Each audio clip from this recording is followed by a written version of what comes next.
Welcome back to On Again. I'm Andre Glenn, and this is how you make a t-shirt design in 2 minutes. In order to make this design, we'll be using a website called Placeit. So I'm gonna jump straight into Placeit, and we're gonna get this design started. So let's go.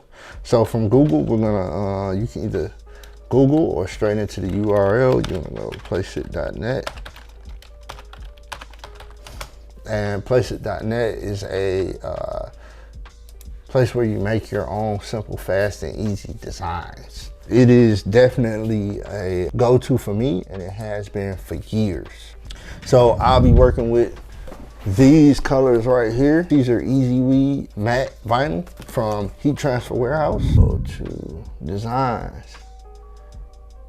Placeit.net is a great website.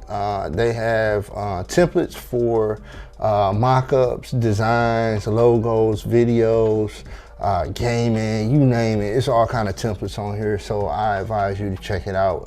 It's a subscription-based service where you get access to over, I want to say, 36,300 some odd items and templates. Placeit.net will be linked in the description below. If you have an opportunity to check them out, check them out.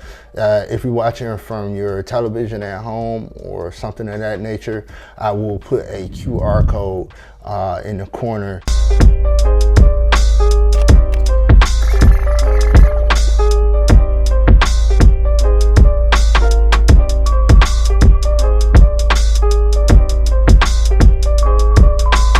Looking good. So the next thing I'm gonna do is I'm gonna hit save draft, and then I'm going to download. When I hit download, it's gonna send it automatically to my email. Check out Placeit, man. I got the QR code rolling across the screen right now for you guys. You know what I'm saying? And also, it's linked in the description below. Placeit.net. Peace.